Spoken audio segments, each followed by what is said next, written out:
Understandably, there is a lot of uncertainty when you're thinking about understanding pay and market data and value when thinking about asking for a raise. And so I want to address some of those questions right now. The first one is, are posted pay ranges accurate? Yes, for the most part, I have seen them to be accurate. The challenge with them is that they tend to be quite broad, and so you don't really know what's going into whether somebody is paid at the lower or higher end, and how frequently this organization is paying at the lower or higher end. You also don't know what percentage of the total compensation this base salary is representing, because typically what these stated ranges are base salary alone. So they are a starting point for triangulating the various data points that are out there when it comes to pay transparency, but rarely give the full picture. That said, if you're in a role where you don't feel you're adequately compensated and you see a job posting with a dramatically different base salary range than the one that you have, certainly that is an indicator that something is not aligned in your organization, from a market pay perspective, at least as it relates to that one example that you were able to find. The next question is how to uncover pay inequities or gender gaps.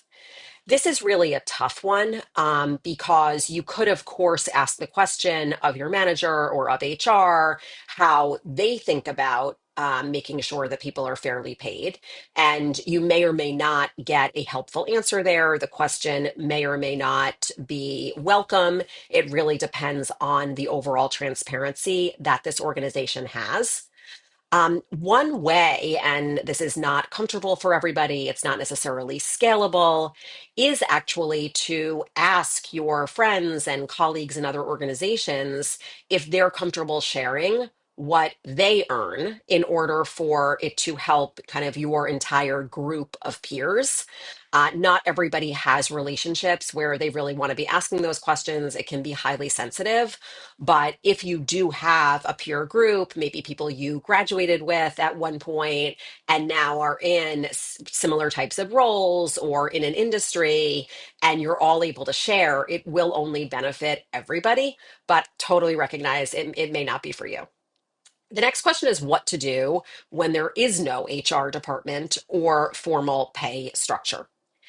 In this case, and it may apply to a nonprofit, it may apply to a startup company where that structure is just not there yet. There are a couple of things to keep in mind.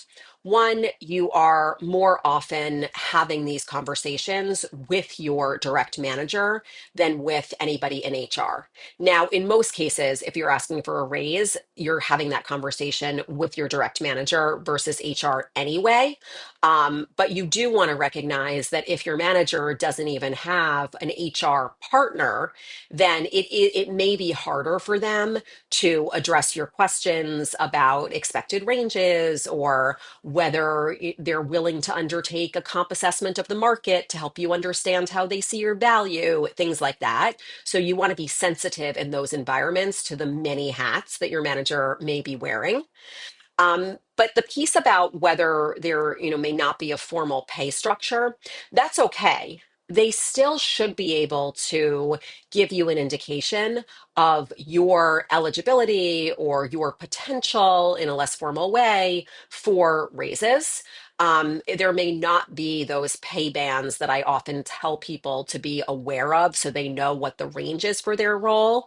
But you still should be able to have a conversation with your manager where you're asking what you could expect to be earning over time, and opening the door to that level of sharing is a great thing to do. Again, it doesn't need to be that you are asking for anything for today, but you're setting the foundation so that they understand your aspirations and your ambitions going forward, which is certainly fair and very appropriate. How to make your case when salary transparency is limited or data is unreliable is the next question. Now, yes, I will always be the first one to admit that the data out there are not the best. They often are general, broad ranges. It's easy to poke holes because there may be a listed comp range, but the organization size is different, or the level is different, or the scope is different, or it's a different geography. So lots of variabilities there. I always say that nobody should be relying exclusively on data, on external data to make the case. It really is more about understanding where you have been, what you've contributed, and making sure that there's a conversation happening about what ceilings exist in your organization that would allow you to get paid more. But I appreciate also that, this asker is looking for data. And so the best thing you can do is find a lot of data points so that you're able to triangulate a little bit and put together a story. So even if no one data point is especially reliable, if you have 15 of them, then directionally you start to get a sense of what the market looks like. And again, I know that not everybody wants to do this, but having specific anecdotes from people who are making a certain amount of money in a comparable job or a different job, but allows you to extrapolate a little bit is great also. It's not to say that you would necessarily go in and ask for the same amount, but it gives you some benchmarks or some guardrails for what's possible and puts a more human and realistic spin on the more anonymous data points that you're seeing out there all over the internet. And then lastly, as we're talking about understanding pay, data, market value, is a question about navigating pay ceilings in government contracts or regulated industries. My advice here, and this is unfortunate, is this is probably not a place to choose your battle. I'm nothing if not practical, but if there is a ceiling on the pay band that, like I said, most organizations have, that is going to prevent you from staying at your level and earning more, or you're in a government contract or a regulated industry like this question asker is asking about, I rarely, if ever, see people really break through pay bands or ceilings like this without actually changing roles or getting promoted. So I would not look at that as realistic in the near term in this role. Unfortunately, I hate to kind of be defeatist about it, but I would focus on what else you can get while you're in this job. Is it skills? Is it a network? Is it establishing your credibility and building up a stack of great references? Is it maybe some thought leadership or external work that you can be doing? Think about how to leverage it in other ways for your next role, because getting more money here just may not be a realistic option.